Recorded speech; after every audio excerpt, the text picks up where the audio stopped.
All right, before we get up out of here, man, I know we were going to talk about that Ray and Ghostface Drink Champs interview, but nobody seems to be able to access it. So we hadn't seen it yet. We just seen a couple of previews, so we might end up talking about it Wednesday when everybody's seen it. But you know, I did see that they're going to be talking about, I guess, some things that we've never heard. I think Ghostface was telling a story about how they were able to make amends with Biggie the day before he was murdered in the club and all that stuff. So um, Mike, that's great. Supreme clientele too. Purple tape three. I was What's just up? gonna Like, ask you. I was gonna ask you, like, like what do you hope to get from this Drink Champs interview?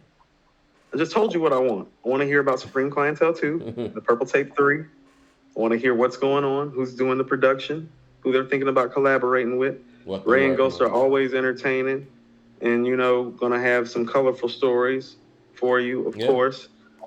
So I expect it to be like, I mean, how about this? It's hard to follow up, yay. This is an appropriate yay follow up because you got some guys who are legendary, iconic, and big enough in stature and personality that they don't mind coming after something like that. You know what I'm saying? They Right. like shit. It's Ray and Ghost. You I know what I think mean? Like people love us. I think the It's thing for peanut me, butter and jelly. man, the thing for me is, people have been in the game so long, and we've heard and seen so many interviews. It's like I'm not sure what we're gonna hear that we haven't heard, but again, people feel very comfortable with Nori, and I'm sure they got individual stories because they're sitting down with one of their peers.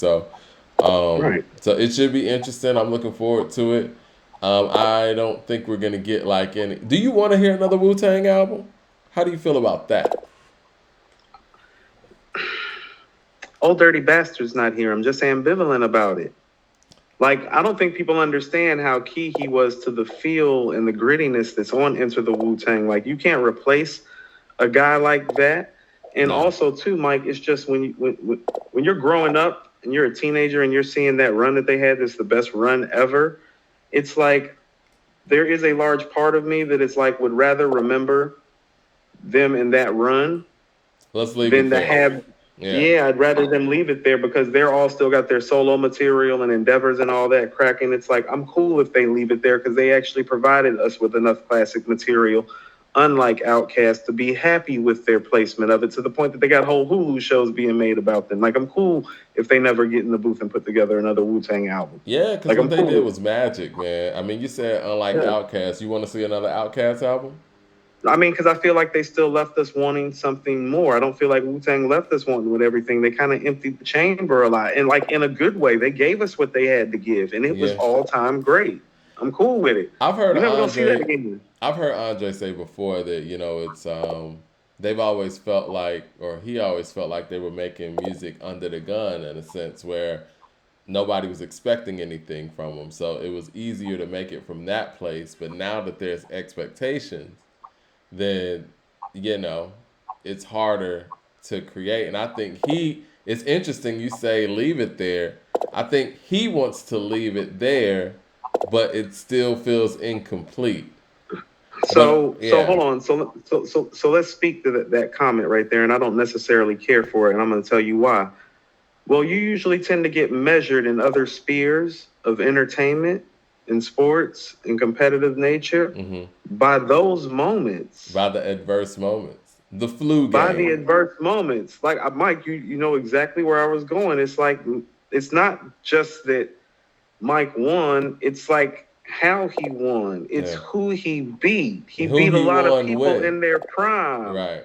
You know, it's the circumstances of it that's part of it. You know, it's the fact that if you look at a lot of the teams that Mike played against, it's like, well, after you got done with Mike and Scotty, a lot of the time, like Mike and Scotty were usually two of the three best players on the floor, but a lot of those teams they played in the finals, the fourth, fifth, sixth best player was on the other team.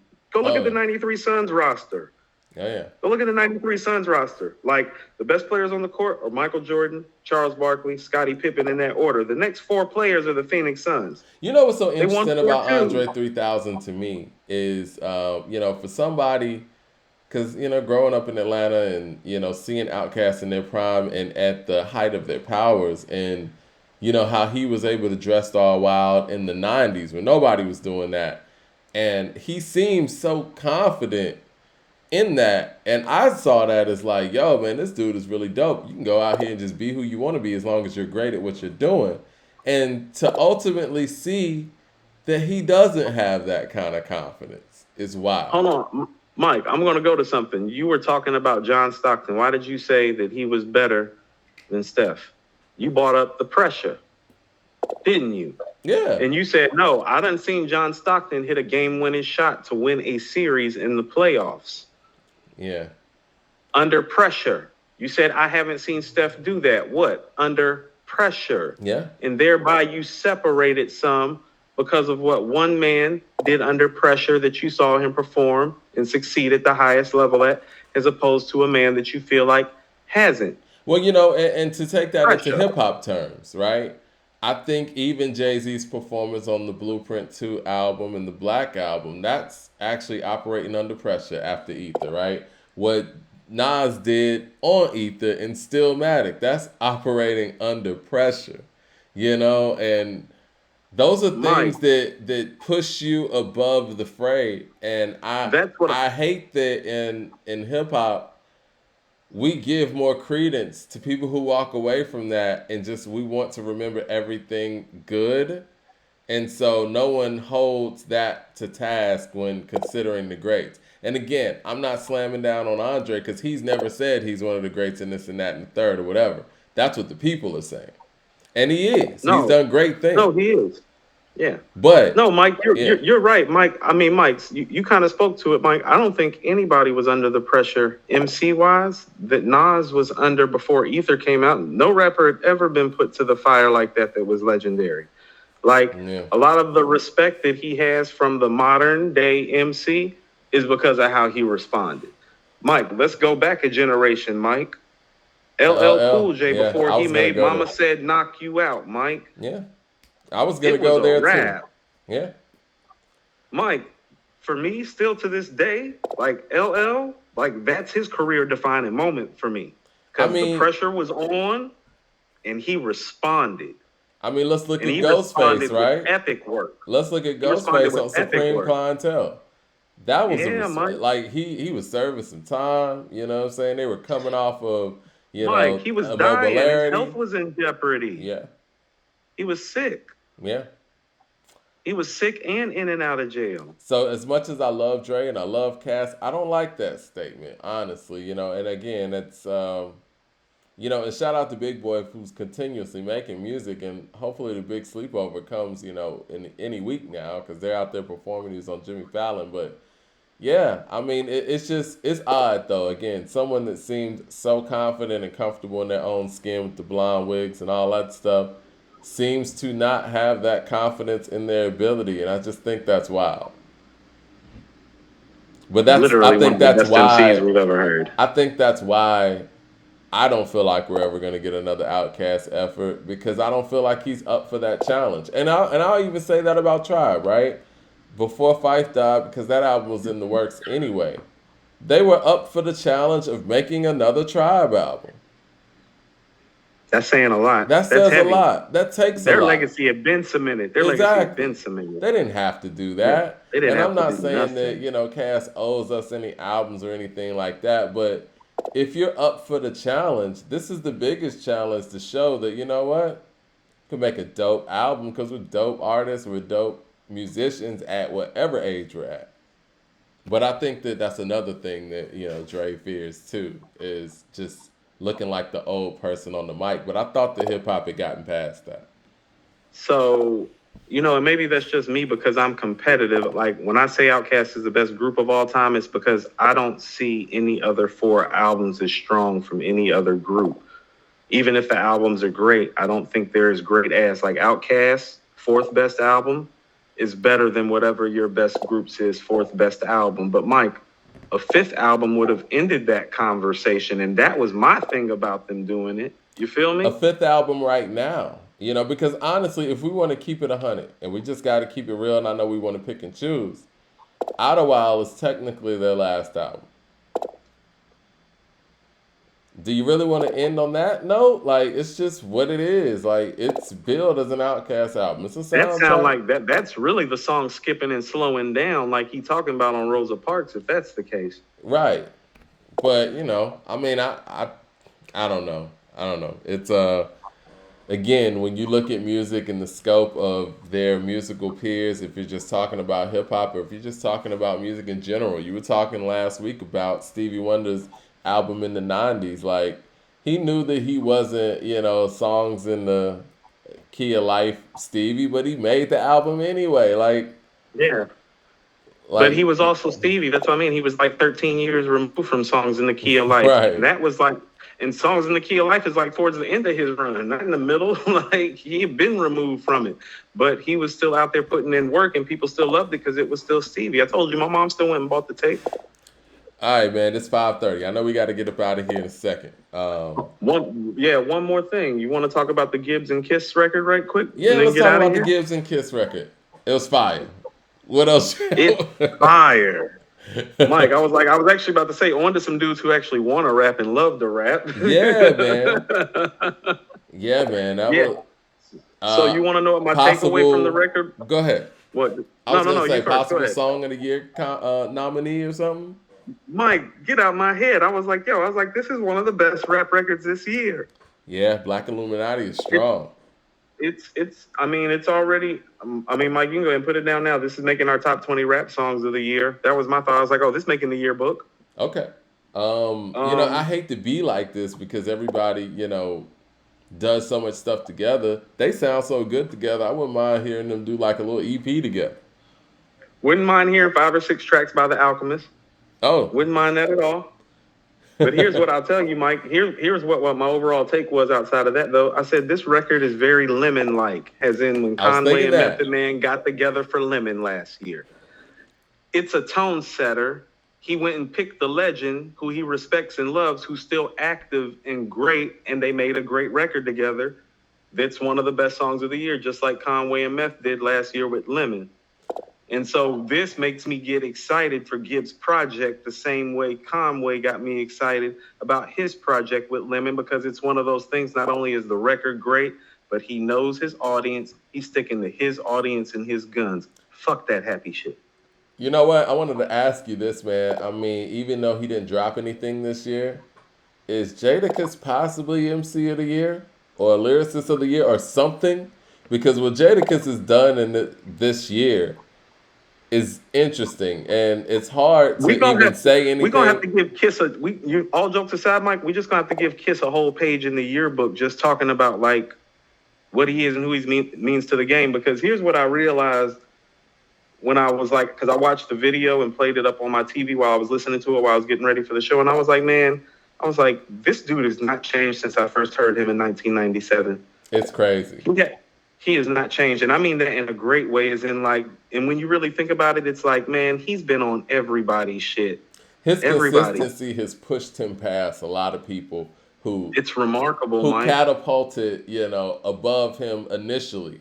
But his consistency has pushed him past people. Mike, because he's still spitting bars as strong as he was 20 years ago when you call him for 16. Yeah. You can call him for 16 like it's 97 or like it's 07 or like it's 17. You can call kids for 16. It doesn't matter. It doesn't matter. 97, 07, 17. You can get those 16 from Kiss. It's hard to compare him to anybody in any No, that's what I sport mean. We're or just going to have to anything. give him his own page. We just got like I don't know how to classify it anymore because like Leo Manning said Jadakiss is the 2001, I'm sorry, not 2001, 2021 MVP. he might be Rap's MVP. Mike, he's just, it's beautiful to see him get these flowers like this. It is. And not only is he getting the flowers, but he's living up to it whenever he's called on, like he always has. I He's mean, like like I said Tony this during Gwynn last or year's something, show. man. I said this during last year's show. His calling card might be, and I think that it is. It's like, no, this is the best 16 bar verse performer ever. Mm. All right, Like before we when get you up out of here, I know we 2 hours in, and there's so much that we had to cover today. Did you hear about Drake reportedly pulling out his song from French Montana's album due to Astro World?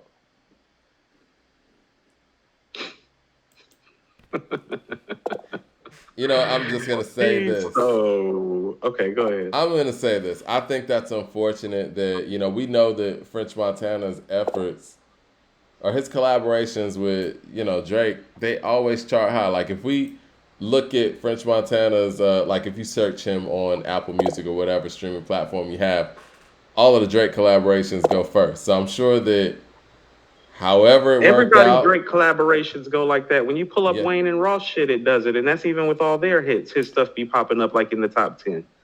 you know, I don't understand what it really correlates to. Like, what does Astro World or whatever's going on with that? What does that have to do with you being on this person's album that they kind of expected you to be on there?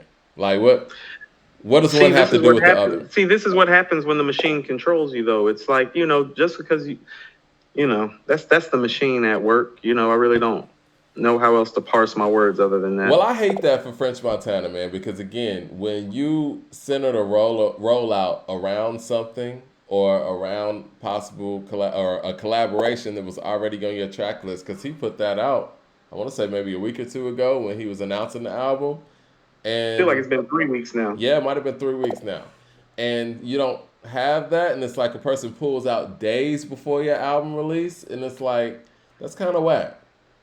I mean, I told you, Mike, I would never record with him again. I don't think I would either because again, I can't We depend cool. on you at this point. Yeah, You could just pull the rug under me whenever possible. right. We gonna get in the elevator together. I'm gonna smile, shake hands and stuff, and then we gonna get off the elevator. I'm not gonna fuck with you no more. Because again, that's like somebody, let's just say, I'm promoting a concert or something. And, I'm selling tickets. And one of the reasons why I'm able to sell tickets is because I got you on the flyer and people know that you're going to be there. And you tell me 2 days before that, well, I'm not going to be there. Not going to compensate anything or the ticket, buyers or any of that stuff. I can't do a show with you no more. Like, you know what I'm saying? You put me in I a mean, bad this is what I situation. mean about this is the machine at work. This is the machine at on both sides. This is Drake making business decisions based on the machine, but this is also French Montana that's crafted out a career based on a lot of guest appearances I and agree. being involved in the machine. And that's what I'm talking about. When you part of the machine, oh, I mean, the machine can burn you.